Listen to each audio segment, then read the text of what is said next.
we're about to start.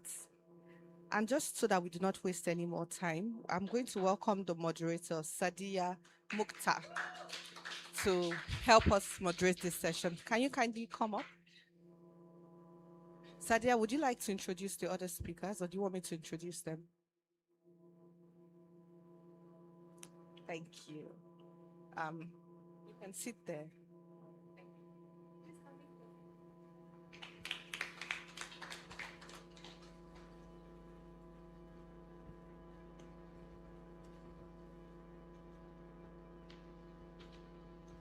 All right. Good afternoon, everyone.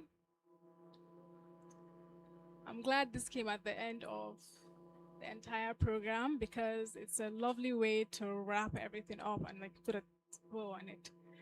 So, this session is titled No Seats, No Voice, Advancing Inclusive Political Participation in Nigeria. And we have a list of panelists coming on today to give us their insights and knowledge and experience with regards to this topic. And every single one of them, after going through this course, is going to be speaking as a gender expert. So permit me to welcome our panelists. First, we have Iklima Musa Salihu. She is the Special Assistant to the Director General of the National Information Technology Development Agency, NITDA. Please a round of applause for Iklima as she comes on stage.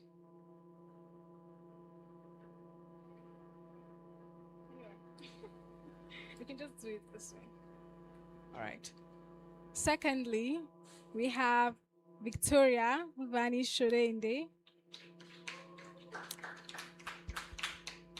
the head of school organization at Safehands schools. Please, a round of applause. Anyway, you can just do this one. Next, we have Tobechukwu Ezeuko. He serves as the policy and data analyst at the Center for Inclusive Social Development, CISD.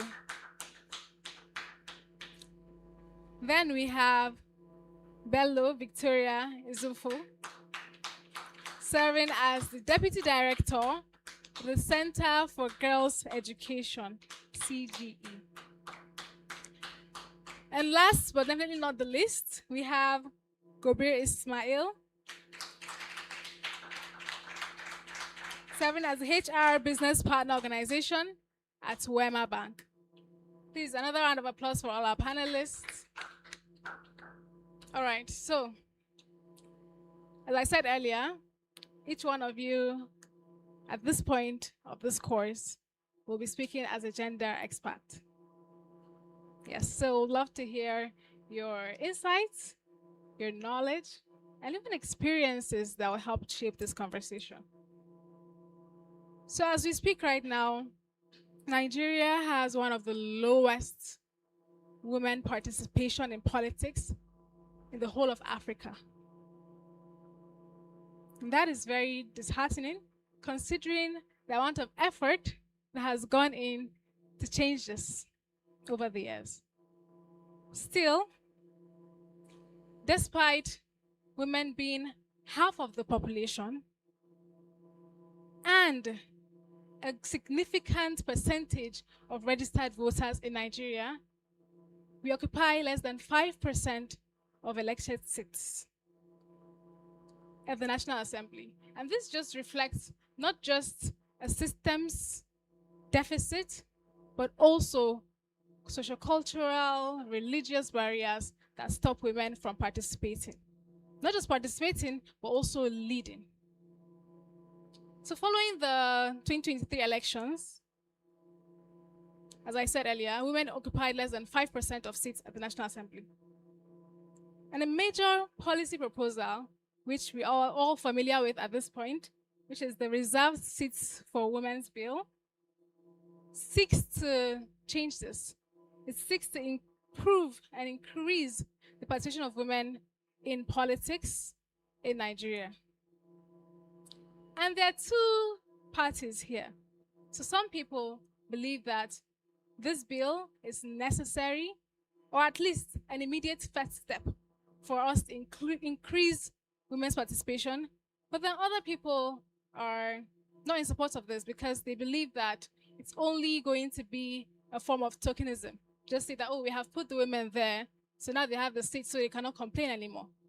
But as we all know at this point, the number is one thing, but the voice, the power, is actually what makes the difference. So I'm going to turn to our panelists, and I'm going to start with Victoria. All right. Okay, Victoria from CGE. Okay, thank you. So, based on your background as the Deputy Director for Center for Girls Education, you must have done a lot of work around, improving the rates of girl child in schools and all that. So I want to ask you, let's frame it this way instead. Who are the people that are most excluded from political power in Nigeria today, and why?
through adolescence into adulthood. Now, the goal of the safe space is to ensure that girls learn about the power within themselves. So we teach sessions or life skill sessions on decision making, self-identity, self-worth, self-esteem. And the goal of all of this is to get girls to build their self-confidence, build their self-worth, build agency, build voice. And, even though we're working with girls and not with women who can participate in politics currently, we are doing this to secure the future, right? It is not an immediate thing that we're looking at, but what does the future hold for these girls? Now, if girls know themselves, have self-identity, have confidence, have agency, have voice, can make decisions, they are seated at places where decision making matters. We can, directly see that it will contribute in no small way in women's participation in leadership in the political space. Thank you. All right, thank you for that. So we have spoken about the girl child, but then at the higher level, how about the women, the older women? So I'm going to give the same question to Mr. Gobir, considering that you work in human resource, and human resource basically this leadership of any organization. How do you see this play out in organizations with regards to leadership for women? All right. Thank you so much for that question. So we're talking about women participation, right? So in as much as we have corporate organizations that you feel that a lot of professionalism is actually expected. So sometimes societal norms still play out within the organizations. So you find out that there's a systematic glass ceiling for women participation in decision making. And so what it does is that, so there's this belief that, when you give a woman opportunity, for the fact that there's been decade of women, women are not really participating in decision making. So there's this belief that when you give a woman opportunity to actually take a leadership role, she will actually overstep her boundary for the fact that she is actually going to do a lot. So she's going to prove to people that I am actually female. So what we do basically in HR, one of the foundations in HR is for you to have a diversity and inclusion knowledge, not even have the policy. You can have the policy and still not be inclusive. Do you understand? So what we do is to kind of enlighten business leaders to say this is what what diversity is all about. So there's no diversity without inclusion. So what we do is to ensure that we actually have this diversity training, and we also kind of have this session where we enlighten leaders in our training. We ensure that we bring out those blind spots. We also make it look like there's no risks in involving women in leadership. I've been working with my line managers as a HRBP have been, I don't want to mention. So they've actually inspired me. So how did they inspire me? They allow me to actually speak. I have a line manager that always send me a message in a meeting that Gobir, you have to speak. Good. She's my current line manager, and she encourages me to speak out. Right. So what we do basically as also HR business partner, having contact with employees and also management. So we try to make them understand that we see people the way they are, right? Whatever gender they are humans, right? And we'll make them look like enlighten them about the importance of diversity, what it means, that for the fact that they are female doesn't mean that they will overstep their boundary. So what we do, we enlighten them because we have the knowledge already, right? So in our training, like every year, we ensure that we educate line managers. So forget about the people you see in suits. You see them in suits and all that, but they still have that culture deep rooted in them, and you see them in conversation. So that keeps us on the spot that we need to keep, telling stories. So you see a HR business partner telling stories. Do you understand? Making reference with scenarios, just like what we had in the session this week. So making scenarios, quoting conventions, quoting like conferences, scenarios, and all that, just to enlighten them about the importance of inclusiveness. Thank you. All right, I appreciate that you highlighted the ideological barriers, the norms that hold us back. And this actually creates a segue into the next question I have, and I'll direct it to Tobechukwu. So, considering that you work as a data analyst and you analyze data from federal level, subnationals, and compare the difference between what was budgeted and what was implemented. What would you say are the biggest barriers to the implementation matching the expectation? Is it money? Is it the party systems? Is it the norms? Or is it even safety for women? Oh, okay. Thank you very much, Sadiya, for the question. So, from my work from data, from the amount of data I've worked with in the past, every element you mentioned now, they're very important. They work to belittle women and they work intertwined, but you cannot put their effects on the same level. So to me, the master constraint there is money. Say for instance, like I've been in this room, I've been wowed by the amount of brilliant and wonderful women we have in this room. Some would want to run for office. But if you want to run under APC or PDP, you have to bring us 50 million, 100 million. Minimum wage is 30, 70,000 rather. The pay cup are 77, but minimum wage is 70. So how many years do you want to save 70,000 to get 50 million or something? So the master constraint here is money. You could, in an ideal world, you could possibly teach people, change their norms. Okay, this is it. This is how to think better. This is how to include women. But if there's no money there, there's nothing I'm going to do. So the solution to this I'm bringing up is that this is where the conversation has to shift from empowering women to participate to now redesigning the system to make sure that participation does not necessarily require personal finance. Now, how do you get to stuff like this? There are different governments, there are different initiatives that help. Let's take, for instance, a P4R framework, like something like Saber now. So what they do is they try to incentivize governments on creating a better business enabling environment. So what do? There's a part of it that is called the right of way framework. So if MTN or Airtel wants to come and install fiber in your state, what do you do for them? You waive it. You waive the fee, which is very expensive. But why do you waive it? You waive it because you want to attract those people. So now, at the national level, mainstreaming gender into it, if governments could now create a situation whereby participation does not necessarily require your personal finance. Instead, there is a way to waive it.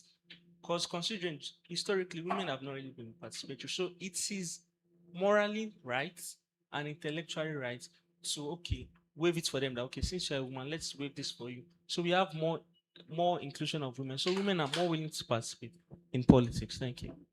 All right. So can you pass the mic? Is that right? So I want to ask, considering that you are serving as head of school and you interact with students and teachers, do you agree with what he said about money being the number one barrier? He does make a good point. I'll concede that. But in my opinion, symptoms like finances or financial barriers, even legislative barriers, are only the tip of the iceberg. I think those are symptoms of a much deeper problem. And I think that is evident by the fact that we see a lot of regression, really, if you look at the numbers of women in politics over the years.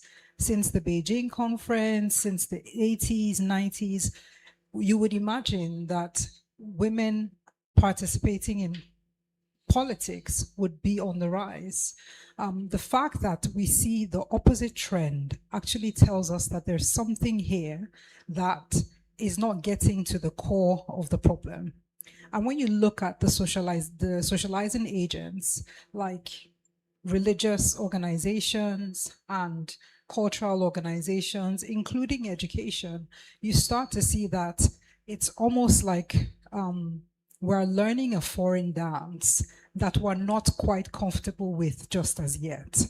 So we're putting on a three-piece suit in the middle of summer heat, and clearly there's an awkwardness to it.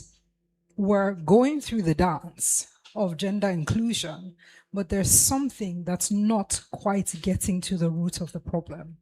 And I think that's where educational institutions come in. I think that's where socialization comes in. But in order for that to be effective, I think that the framing of gender inclusion, gender awareness, gender transformation has to change. The narrative has very quickly become over time that this is a thing that could be feared. Where is this really going at the end of the day? I think that backlash serves as the primary cultural restriction to having more gender inclusion. Because when we go back home, when we go back to our families, when we go back to our communities, there's still a residual fear that this thing this vehicle may be one that is actually driving us completely off the path culturally and in terms of our identity as a people. So I think schools, the education system, have a huge role to play in changing this narrative and reframing the conversation around gender inclusion. If you look at the role of educators of schools, we have gone from socializing just children, making them or helping them understand their role in society, to actually also educating parents. So there's no longer the village that raises the child in the city. There's now the school community that sometimes even becomes a religious influence as well, if you are part of a faith-based school system like I am at Safehands School. So my point is, we need to take the grassroots actors much more seriously. We need to have much more dialogue. We need to have much more of a change in narrative that takes into account not just the outward appearances of gender inclusion, but we need to respect that at the end of the day, if we want to have sustainable change, then the conversations need to happen in our schools. The conversations need to happen in our worship houses, and how we frame those conversations is going to determine how successful this is for the generations to come.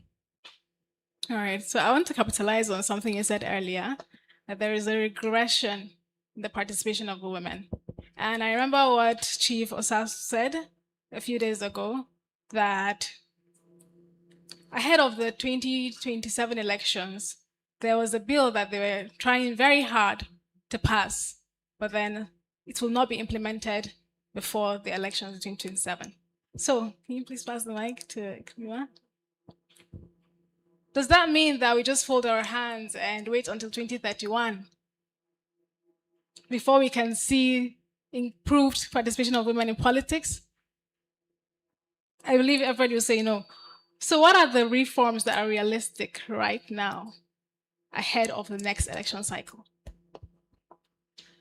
Thank you very much. I think that's a fantastic question, but let me start by applauding the Policy Innovation Center for creating a platform like this to communicate and also to educate people on the issues of gender, not just the issues of women, actually. So I'll start by saying that this issue isn't just a women issue, it is a democratic quality issue.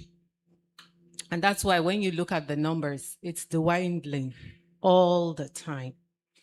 And currently, in the upper chamber and the lower chamber, we have less than 10%. We have around just 4% women's participation. In 2023, FIDA reported that women, there were a number of women that registered as voters, and it amounted to 47%, with only 10% as candidates. That already shows the gap that is consistent and persistent every election cycle. Now, the question is, why do these gaps exist? One is recruitment. The recruitment process is systematically flawed. The nomination process, the financing, and also the protection itself. Now, if you look at the Nigerian law, it states that you have to be a registered member of any party before you commence your process of candidature. That already is systemically flawed. Now, if you look at the parties themselves, the systems are weak. they are not transparent. Nobody is overwatching them. There isn't any oversight from any independent body to say what the processes are. So that is already hindering a lot of women's participation. Secondly, the financing. Tobechukwu spoke about financing at some point. So currently, before you get a form to come out and participate even as a federal House of Representative member, you would need to get a form for 10 million naira and 100 million naira for presidency. How? Not a lot of women have those kind of money because we already know the people that are economically powered, which are men. These things are already creating a huge gap for us. Now, these men are also gatekeepers of the so-called viable tickets. So even if the tickets are subsidized, for instance, in some parties, like in 2022, APC subsidized, LP even said, women, we will give you these tickets for free. But the issue is, what about the campaign network? What about the financing for campaign? And that's where you spend a lot of money for media visibility, for sponsorship, for running around. And the people within the party, which are men, would not give you access to those things. So you basically just have the ticket, you would have filled it up, but the opportunity isn't open for you. That's a problem as well. So there are so many issues. And that's why the special seats bill for women is saying, let's have 37 people in the lower chamber. Let's also have 37 in the higher chamber. And we're not trying to dominate. We're just trying to create, some opportunities and just scale up and just go up a little bit from the level that we are. Especially because if you compare these numbers with other countries that are not even the giants of Africa, that have less capacity than Nigeria, have a better number and representation of women.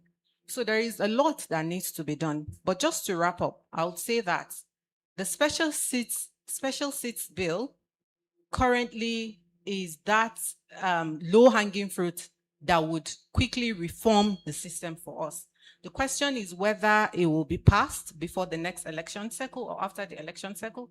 But all I would say is let's just continue to promote it and see it through until it's assented. Thank you. Wow. Thank you very much for that contribution. So I'm going to pass the mic to the audience now. I know we've been talking about the percentages, less than 4%, but to really drive it home, I want us to connect it to an actual lived experience. So who here knows a woman that tried to get into politics but stopped? And why? Okay.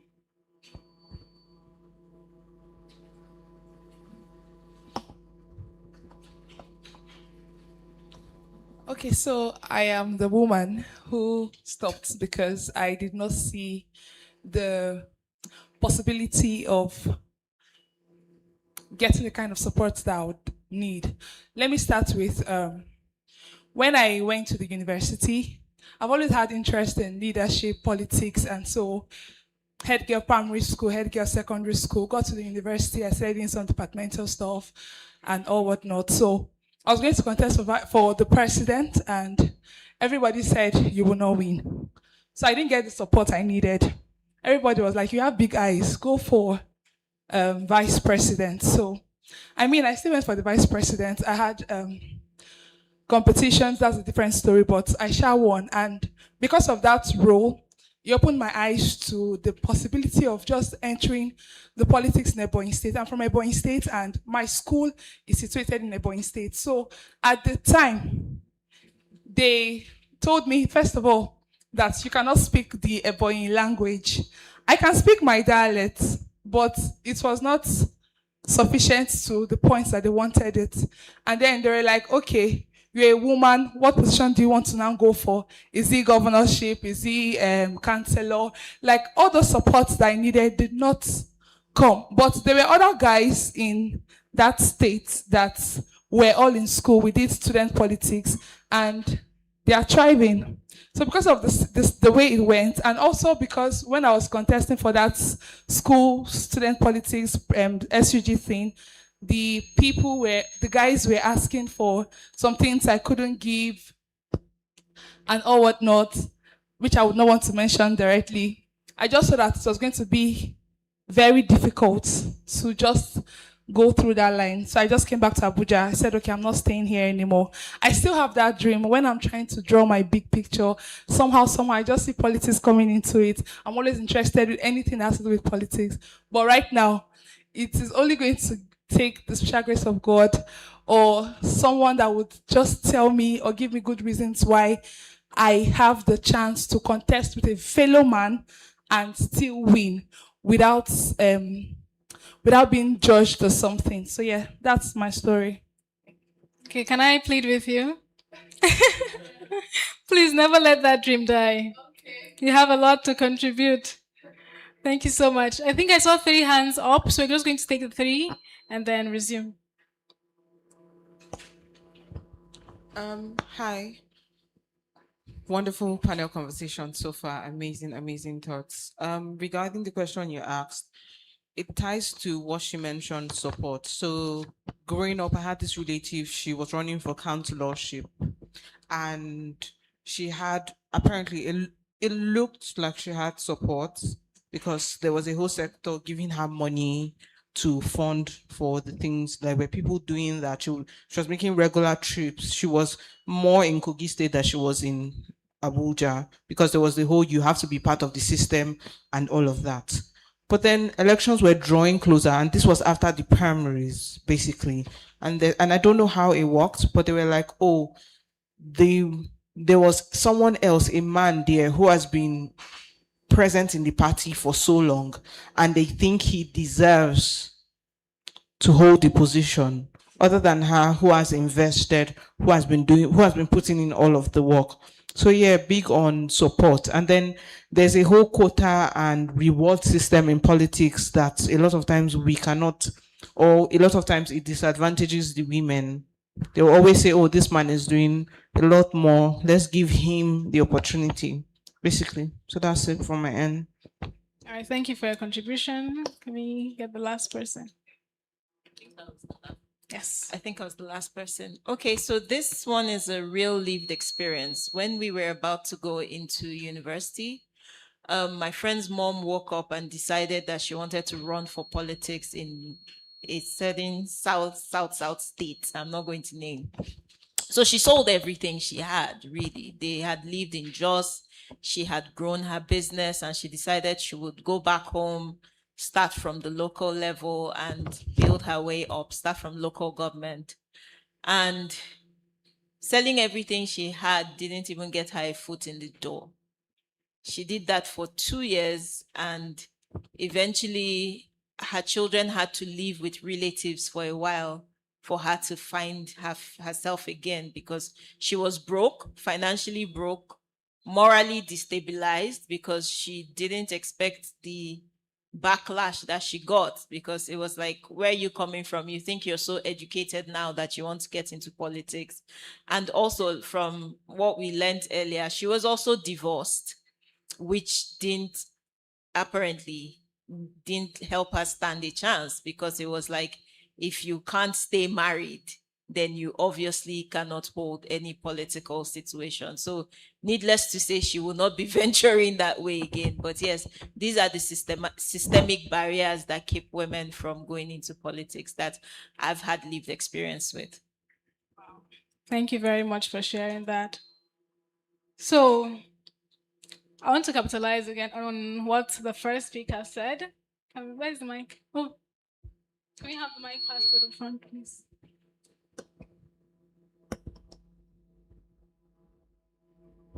To Mr. Gobir. So the first person among the among the audience that gave her reflection said that while she was aspiring to, get on those political seats, she faced what I will call intimidation.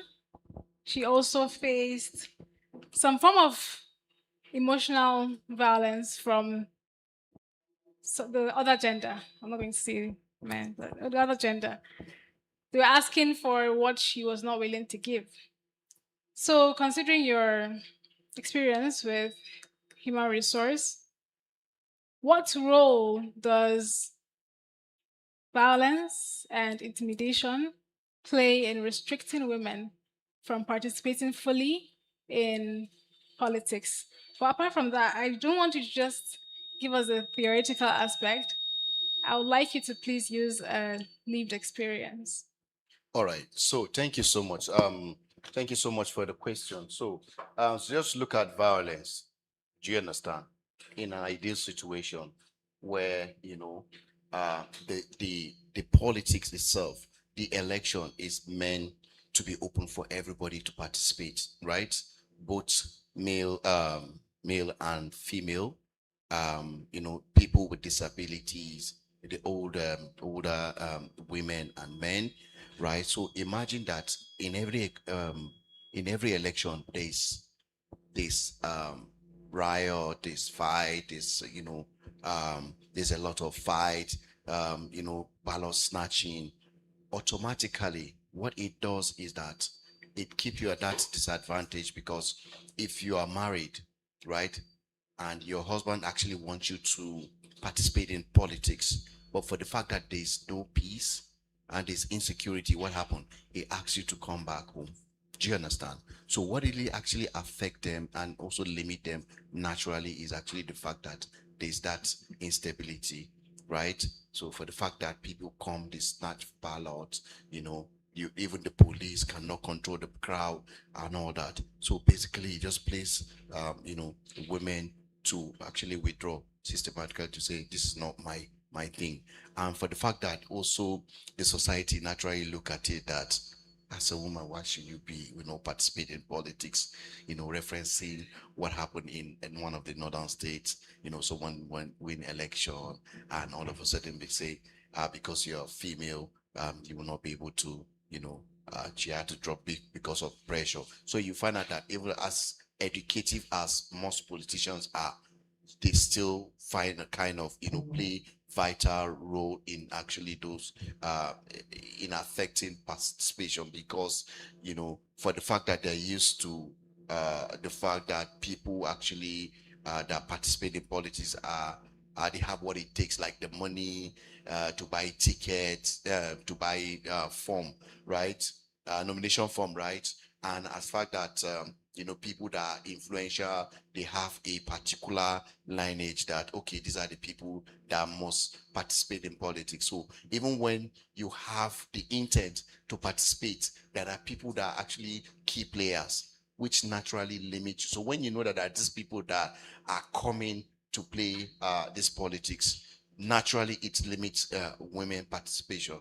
So one thing that also makes play the major role is actually insecurity. You understand? So, and what can we do to actually limit this? Is just to ensure that there's safer election. There's also security. Most elections, you don't need to have the presence of security operatives to make election process to be successful or peaceful. So we just make it more transparent, and void of violence. Thank you very much for that. Yeah. So can you please pass the mic to Mrs. Shaw? So everything that has been spoken about so far has to do with when people get to the top. And I know you interact with, as I said earlier, students, parents, teachers. So from the school level, what role do you see intimidation play when it comes to, girls taking leadership positions in school? It really goes to the heart of political participation from a very, very young age. It goes to gender norms.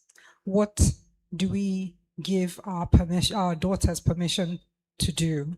What do we give our daughters permission to be? From very early on, when you have your children starting to think about career options, do you permit an atmosphere where they feel like speaking up for people. Every child wants to be a doctor, wants to be a banker, wants to be even a pilot or policeman. But you will almost never see a child, especially a female child, who has the desire to represent people, to fight for justice in a political sense. So I think in terms of gender norms, we limit, or we have intimidation as part of our political system from a very, very young age. Our children don't have any positive modeling, especially for females, of how a woman can successfully represent her people.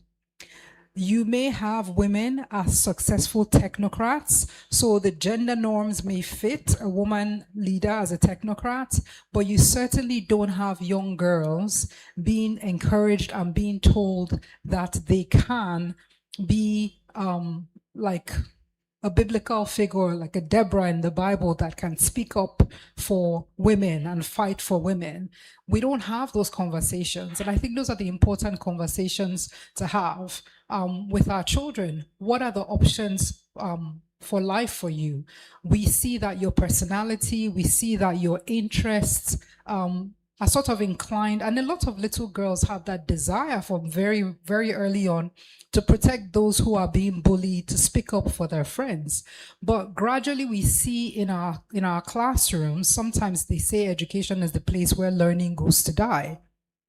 But it goes to the heart of our curriculums, it goes to the heart of the conversations that we have in our homes as to what kind of future can we let our young girls believe is possible for them. I'll give an example. I studied political science for my first degree. A lot of people don't know this. On top of that, my mom is or was a politician. Now she's in academia. But watching her silently as a child, even though in my own immediate environment, it was permissible, obviously, because she represented Bendel in the Constituent Assembly, I could see that this is possible. But it taught me a very silent but effective message. If you don't have a godfather, if you don't want a life where you have to sacrifice your time, you have to sacrifice family life in some way, where you have to sometimes sacrifice your reputation, then you should rethink political life. So gender-based violence is not always actual hitting or physically intimidating. It can also be emotional, psychological, financial, and I think that that is where you see barriers to political thinking and political involvement or expressions being basically stifled at a very young age. So the conversations, we all have to audit ourselves. We all have to, there's no gender blind school, there's no gender blind home. We all have to ask ourselves those hard questions. What am I telling my child? What is my environment telling my child is acceptable for her and possible for her? Okay, before we move on, you mentioned that your mom moved from politics to academics. Was that because of some barriers or challenges she was facing within politics, or she just decided to move into academics? The same thing, what we know, intimidation, not having the right godfather, getting to a certain ceiling. You can represent your state, but don't worry, after you finish doing the educated woman in the city, you will come back and come and see if you can fight for the seat with us in the grassroots. So there's that sense of, okay, we'll see. Sure, you like to speak big grammar. So I watched her work and devote her life to representing her people. But when it came down to it, all sorts of questions came in that ultimately went back to saying you may be academically qualified, you may have the experience, and you may have represented us well in the past, but bottom line is, when it comes to now an oil-rich state, we don't want a woman. She can't share the loot the way we want it to be shared. So it's really a man that can speak for us in this circumstance. Wow. So actually, I want to focus on something that you said earlier, and that is the role of storytelling. I love talking about storytelling. and that is part of the work that I do in communications. And through the work that you do, education, I believe it's very powerful to introduce storytelling into the curriculum such that a young girl in the rural area in, let's say, Kebbi State will be able to aspire to become an ambassador or a lawyer. I think law is more conventional, but representation like an ambassador or an activist or an advocate. So we need to really create that space for young girls where they know, not just that, change the narrative, tell the stories of people who have done what they should aspire to do, and make sure that those stories sink in. That is a powerful role that we all have to play, actually. And let me see who has not spoken. We have very little time left. So I think we've touched on, different aspects. We've touched on the barriers to participation. We've touched on intimidation and violence. We've also touched on the actual effects of it in real life politics. So, from a HR perspective, we know where the mic is going now. We've spoken about the problems.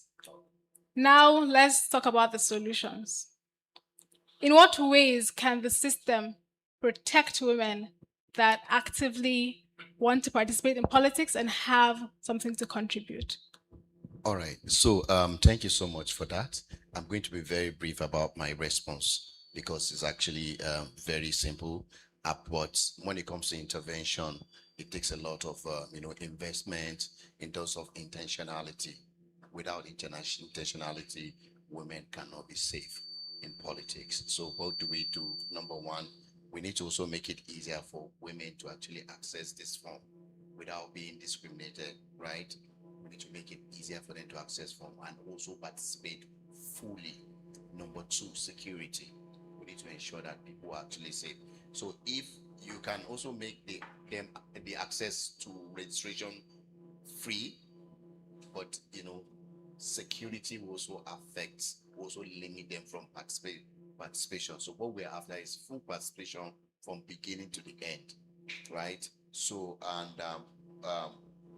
there's no distinction between what they can contribute in the politics when they resume with what the men can also do as well, right? It's actually the same thing from HR perspective. We've actually done research. We've worked with leaders, right? We looked at it that there's actually no difference between what the woman can do and what the man can do at the top, because it's still the same knowledge they have, the same policy, the same ethics. So if we share the same ethics, anybody can do it. So what is ethical? I also have ethical conduct. Why not? They can do it. So, but first thing first, we need to ensure that it is safe for women to participate in politics, and also those cultural norms. There's a lot of work that needs to be done in terms of cultural norms that look at women not worthy to participate or not strong enough to participate in politics. So we need to empower a lot of women to participate and make it also safe for them. Thank you. All right, thank you very much. So we don't have a lot of time left, but I just want to hear from Tobechukwu's perspective, considering that you work at the Center for Inclusive Social Development and your work revolves around inclusion. How do we ensure that when women participate, it's not just a form of tokenism? How do we ensure that the representation is actually going to make impact? Okay, so I'll try to take this quick. It is very important to note that representation does not necessarily equate power. So take, for instance, Nigeria's budget. There are two factors, there are two sections of the budget. There's the approved and there's the budget implementation report. You could see 50 million approved for this. Check the BIR. Then it was only 7 million that went out. So if you bought the approved, you are gone. You're just saying something else. You are not working in line with what's reality. So now bring it back to women in politics. So there are three very important things: access, voice, and influence. Now, the reserved seats bill solves access. Now, there's now the issue of voice and influence. Voice in the sense that, okay, your opinion counts. That yes, it is acknowledged that, okay, yes, this is something you should consider. And also influence, very important, the thing that moves the ball. So while reserved seats is very good, it solves access, but then we now have to put more emphasis on the voice and influence, because representation doesn't, like I said, representation does not necessarily equate power. And in Rwanda, which has been cited almost every day here as a very good example, it has a functioning system that supports the women. Okay, so your system has to support the women. And the very common thing we've said here is intimidation, harassment. So we have to create a system that does not intimidate. Like Madam Victoria said, her mom was in the house, but due to intimidation, she has to backpack. So you could get the reserved seats, you could enter there, but you can't do anything. They're threatening. So we really have to solve the issue of voice and influence. Thank you. Please pass the mic to Iklima. So we're just going to wrap up now. And to do that, I would like everyone to answer this question. If you can change just one thing, whether it is one system, one norm, or just one practice that you believe would have the greatest ripple effect on women's participation in politics or leadership in Nigeria, what will it be, and who would you recommend to act on it first? Fantastic. Now that I have the mic, let me use the opportunity first to speak to my dear sister Rebecca, that said she is a leader. She loves politics, but she wants to back down because of the barriers that exist. I'll tell you to please not. And I would encourage a lot of women and girls out there that are very keen and passionate about politics, just like I am, not to bow down because of the pressures and the barriers that exist. So one thing that I can do, like I've shared in class multiple times, I've said that at some point I spoke to a couple of people from my state and asked if there is an opportunity for me to run as a member of House of Representatives. And the response I got wasn't really positive. And that's because of the sociocultural norms that exist. Goals as included club activities like Model United Nations, political system being where careers go to die or where corruption happens for girls and young ladies. So we need to change the narrative at the grassroots level through structured mentoring opportunities. All right, Tobechukwu, what's one thing you will change to create a ripple effect? Like Victoria said, I would really change the mindset at a grassroots level, because Mr. Chris that was here a while ago, he spoke about something, and he gave the instance of a difference of 70 years, and it's still going on. Now, for something to be going on over 70 years, if you really think about it, you find out that it's at the grassroots level. And he also gave the instance of how in the UK it is different from Nigeria. If your daughter gets pregnant in the UK, it is different. If your daughter gets pregnant in Nigeria, it's a hassle. So now, the way the average 5-year-old thinks in the UK is different from how the average 5-year-old Nigerian thinks. So I really believe in primary education. I think it's very important, and I think it's fairly overlooked most of the time, because you just leave them. Yeah, you come to secondary school. Once you don't take care of them at that level, that's where their brains get formed. So if you don't pay attention to them, if you do not prioritize them, they will most likely continue this chain. So a ripple effect would be to put emphasis on children at an elementary level, so they grow up with that knowledge. Okay, so I would go with mindset shifts and narrative shaping. And I'm saying this because we have used this approach at our center and it has worked. At the moment, we have a group of girls that we call the Girls Campaign, and all they're trained to do basically is to advocate for girls via campaigns. And the slogan with the Girls Campaign is nothing for us without us. So the girls themselves are the ones bringing up, the issues that they want to talk about, how they want it to be addressed, and they're making doing advocacies on those issues.